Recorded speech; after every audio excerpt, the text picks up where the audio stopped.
Shalom. Perkenalkan, saya Priska Barusegu. Selamat datang di channel saya. Dan ini adalah program pertama saya, namanya Imanjinasi. Sesuai namanya, ini ada iman dan imajinasi.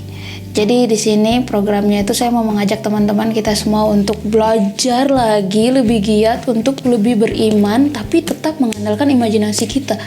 Maksud saya tuh kayak, kalian pernah tidak sih kayak baca Alkitab, dengar kisah-kisah Alkitab, terus kalian tuh kayak punya skenario sendiri di kepalanya gitu. Kayak, oh ini kejadiannya tuh kayak gini nih, oh Yesusnya tuh lagi di sini, muridnya di sini, terus mereka ngobrolnya gitu, terus kita kayak ada gambaran sendiri gitu, ada scene-nya sendiri. Nah, saya mau mengajak teman-teman untuk ya tidak apa-apa kita berimajinasi seperti itu. Yang penting tidak kelewatan, tidak keluar dari jalur gitu. Yang penting kita tetap beriman dan sambil berimajinasi sesuai dengan yang kita mampu, yang kita bisa merasa kalau kita tuh dekat sama Tuhan, kita merasa kalau kita tuh relate sama apapun ayat yang kita baca gitu. Jadi sekilas kayak gitu ya imajinasi ini programnya.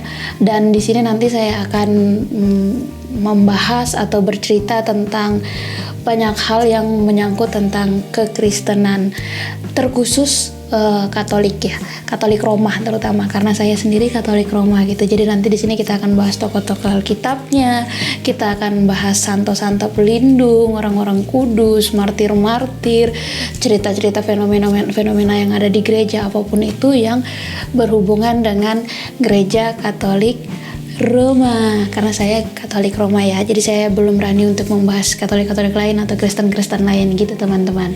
Dan ini adalah episode pertama Imanjinasi. Kita akan mulai episode pertama ini dengan membahas salah satu tokoh yang ada di Alkitab maupun di gereja. Semua orang kenal dia dan dia sangat berpengaruh. Siapa lagi kalau bukan Santo Petrus.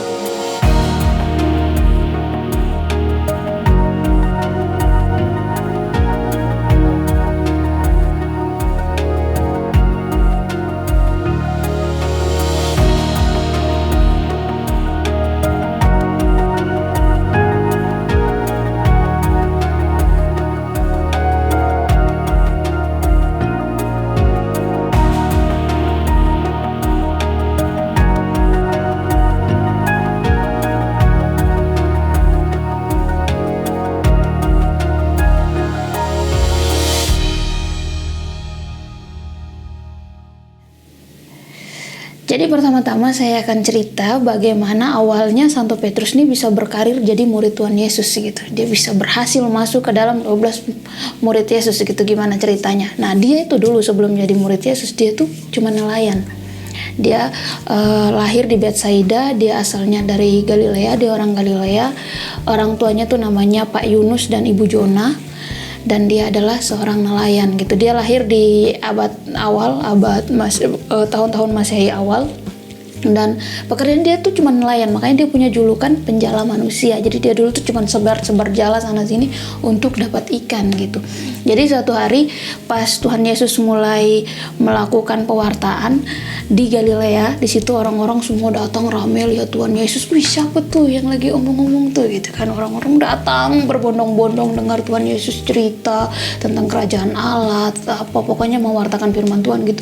Semua orang dengar situ, lihat. Nah, salah satu yang ada di situ tuh Simon Petrus. Cuman waktu itu dia tuh bukan fokus dengar Tuhan Yesus, tapi dia tuh lagi di Danau Galilea gitu. Dia lagi cari ikan. Dan di saat itu tuh dia sudah di saat-saat terakhir dia sudah atur semua jala-jalanya untuk pulang gitu, karena ternyata dia dan teman-temannya semalaman cari ikan tapi tidak dapat gitu kan. Akhirnya Tuhan Yesus datang ke situ, terus Tuhan Yesus pinjam perahunya dia gitu.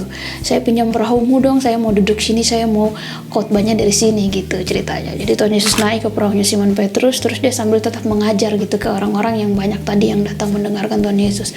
Terus Tuhan Yesus bilang ke Simon Petrus, kau sebar jalamu agak ke dalam. Kita masuk agak ke dalam, terus kau sebar jala ke sana. Terus Petrus bilang gini, aduh Tuhan, saya dari tadi malam, dia tidak bilang Tuhan. Waktu itu kan dia belum menganggap Tuhan Yesus itu Tuhan. Dia bilang, aduh saya dari tadi malam dan sahabat teman-teman nih sudah sebar jala kemana-mana dan tidak dapat ikan satu ekor pun. Kami nih orang yang lebih tahu gitu tentang Galilea, karena kami orang Galilea gitu. Jadi dia merasa dia pede gitu, saya orang Galilea, saya lebih tahu teritori sini. Jadi kayak, ya kenapa kau suruh kami sebar jala lagi, orang kami saja sudah tahu tidak ada ikan gitu kan. Akhirnya Tuhan Yesus bilang, tidak, kau sebar saja. Dan di situ dia, karena dia masih ragu, masih apa, tapi dia ikut saja tuh. Dia tetap, sudahlah saya sebar lah gitu, mungkin senang dia lah, mungkin dia pikir begitu tuh waktu itu.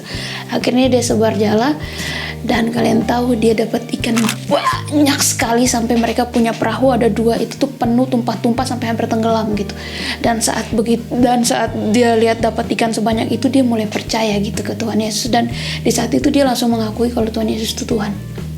Dia langsung mengakui, dan dia tuh kayak nih ya, kalau kita mau baca semua kisah tentang Santo Petrus, dia tuh beberapa kali tuh terlihat sangat-sangat apa ya orangnya, sangat manusiawi itu loh, sangat-sangat kita sekali gitu. Jadi kayak apapun yang terjadi, responnya tuh langsung gitu, spontan gitu. Jadi di saat itu pertama Tuhan Yesus suruh dia sebar jala, dia responnya spontan dulu kayak, aduh orang sudah tidak dapat dari tadi malam, aku buat apa suruh sebar lagi gitu kan, spontan gitu. Terus pas dapat dia kayak, wis, kau Tuhan kau ini gitu, langsung kayak gitu. Jadi dia tuh kayak cepat ragu, cepat senang gitu. Jadi kalau saya baca-baca itu memang Santo Petrus nih orang yang sangat-sangat menunjukkan sifat manusia sekali gitu, manusia yang ada pada diri kita gitu, cepat ragu, cepat senang, cepat sedih, takut gitu, ada semua di dia gitu. Dan di saat itu dia akhirnya diajak Yesus untuk, ya udah lu gabunglah ke gua gitu. Gabung, mereka menjadi murid Yesus gitu. Dan di saat itu tuh Santo Petrus tuh tidak sendiri, dia tuh dengan teman-teman ada Yakobus dan Yohanes gitu, dan ada Andreas tuh masih saudara jauhnya dia, masih saudaranya Santo Petrus gitu.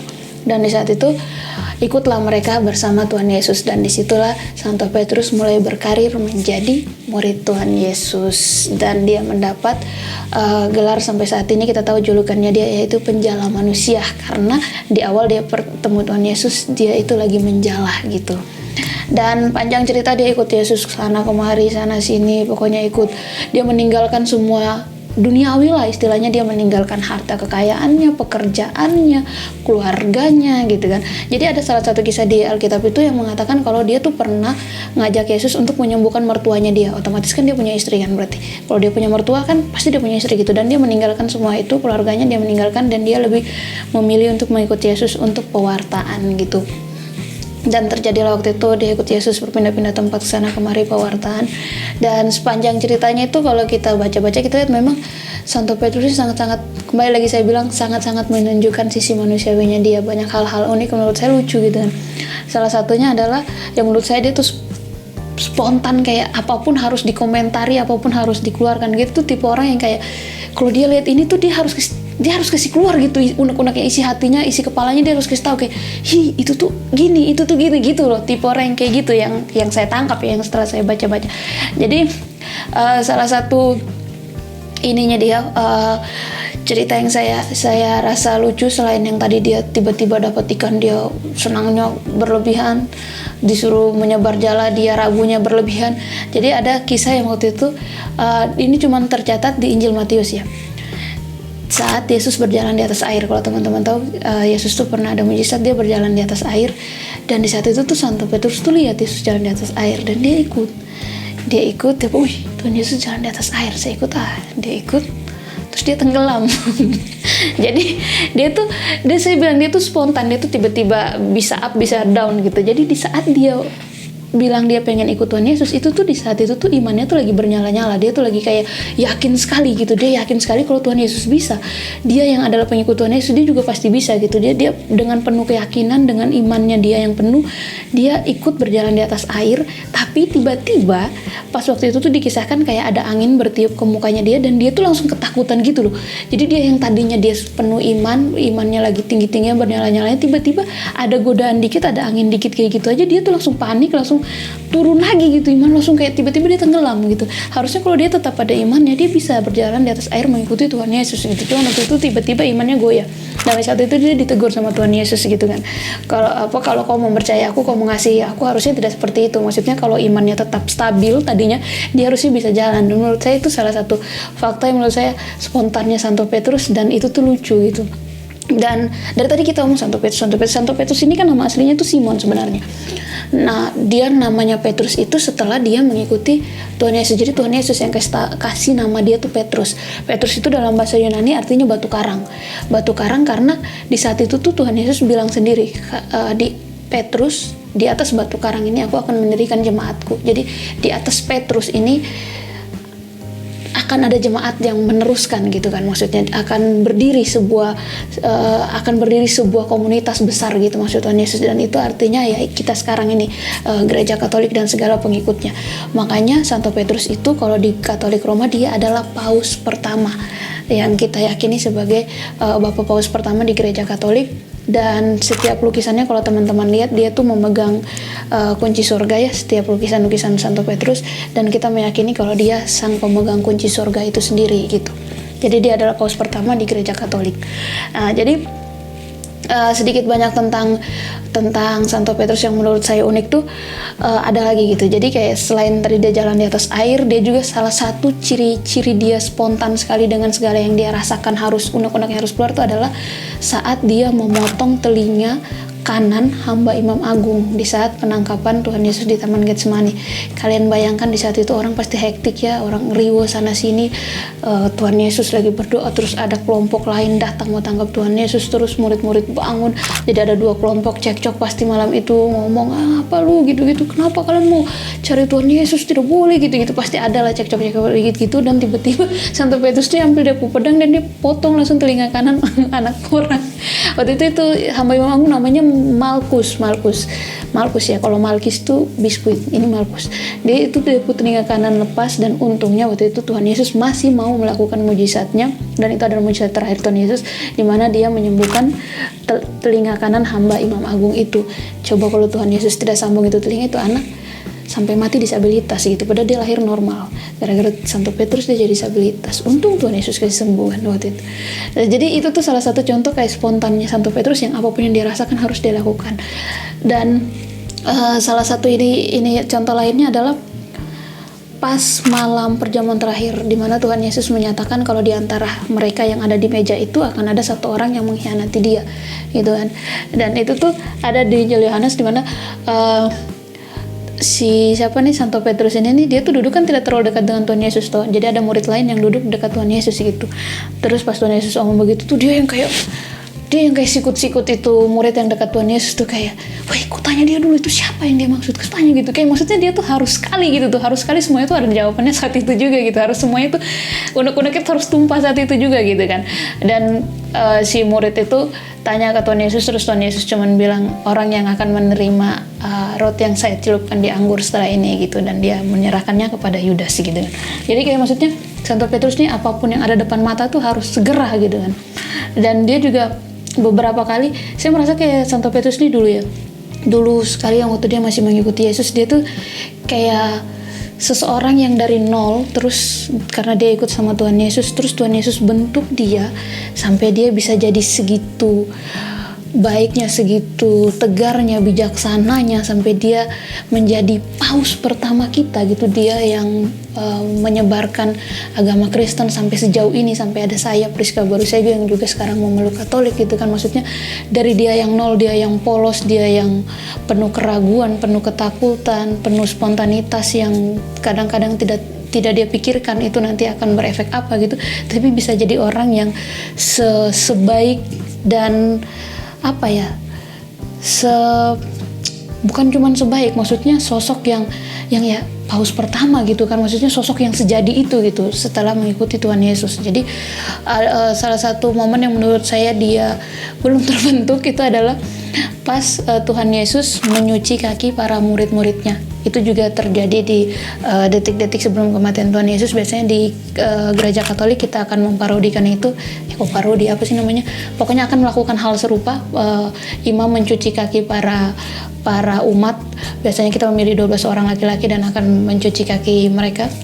Kalau sekarang tidak semua laki-laki, bisa juga perempuan, pokoknya siapapun itu.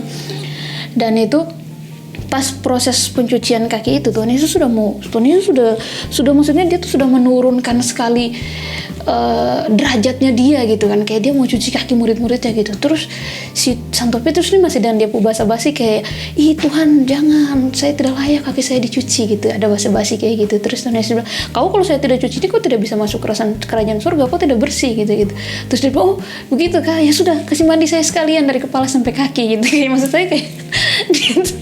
Tadi dia malu-malu, terus pas Tuhan Yesus bilang itu ganjarannya adalah dia bersih dan bisa masuk kerajaan Allah, terus dia mau bersih dari kepala sampai kaki kaki gitu kan. Jadi beberapa hal yang menurut saya spontannya Santo Petrus, dan itu tuh lucu gitu kalau saya bayangkan, kalau saya ada di posisi saat itu dan lihat kejadian saat itu, orang-orang umur 30-an tahun dan kayak gitu loh, kayak ih polos sekali Santo Petrus nih dulu gitu kan. Saya membayangkan dia berkembang, dia menjadi gitu setelah Yesus meninggal, dan mereka murid-muridnya akan mewartakan Injil Tuhan sendiri gitu tanpa bimbingan Yesus lagi, kayak aduh dia diterpa habis-habisan sana sini, cobaan sana sini, dan dia bisa jadi bapak gereja kita gitu kan. Dan Santo Petrus ini dia setelah Yesus meninggal, para murid ini kan melanjutkan pewartaan Tuhan Yesus, pewartaan Injil, dan di saat itu mereka tuh tidak gampang ya, mereka tuh dikejar-kejar, akan dibunuh gitu ya. Namanya kita baru bawa kepercayaan baru, agama baru, orang-orang dengan kepercayaan lama tuh pasti kayak apaan sih ini, apa sih, kita juga begitu kan. Zaman sekarang tiba-tiba ada yang bilang dia nabi, dia apa, kita semua merasa kayak kok siapa gitu kan. Nah di saat itu juga mereka tuh seperti itu gitu. Jadi salah satunya Santo Petrus, dan dia tuh yang sangat dikejar-kejar waktu itu kan.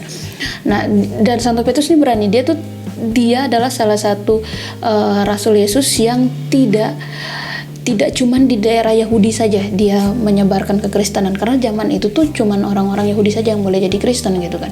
Tapi dia berani, dia sampai ke Roma, kemana, dan akhirnya ya memang dia, karena dia seberani itu, makanya dia juga akhirnya menghembuskan nafas terakhir atau meninggalnya tuh di Roma.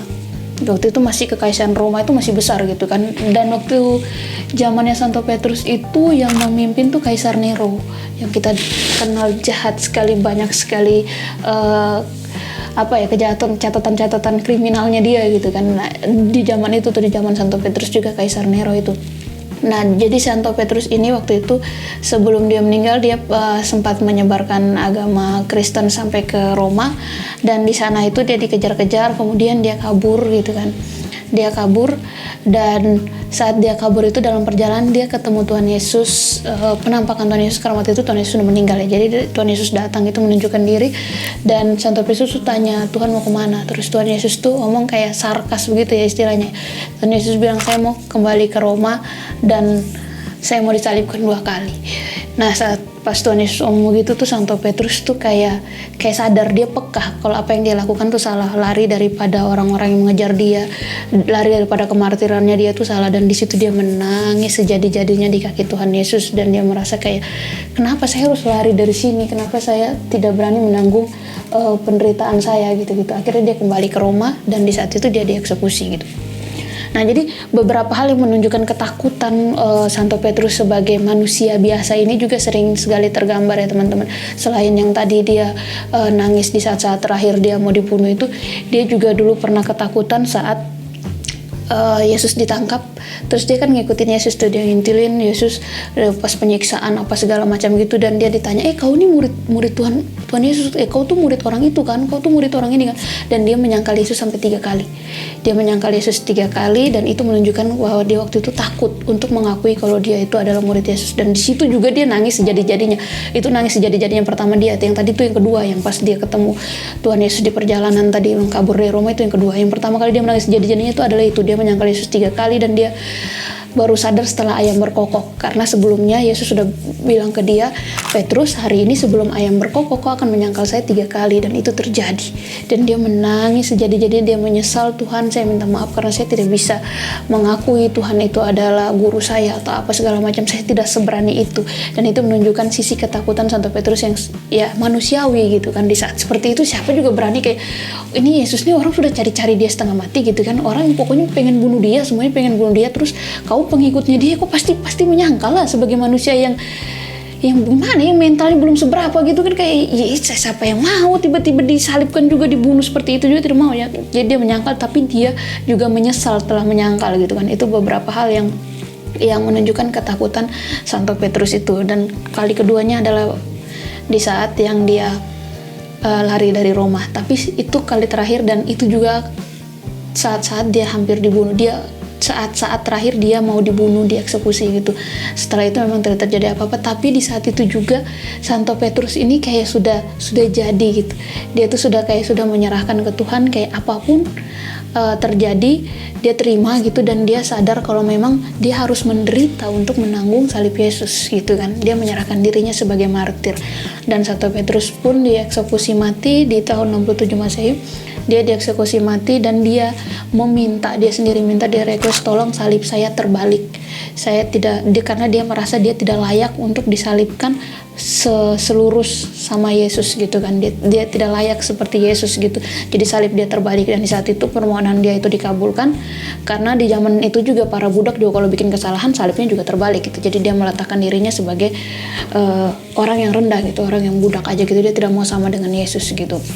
Jadi kisah hidupnya Santo Petrus itu berakhir di situ, dia disalib terbalik. Dan itu juga yang sekarang orang satanik bilang salib terbalik itu satanik, padahal tidak. Kita di Katolik juga kita tahu salib terbalik itu salib Santo Petrus gitu, dan itu bukan berarti dia satanik, karena dia merasa dia tidak layak. Kalau satanik merasa mereka tidak layak juga, ya memang iya tidak layak gitu kan.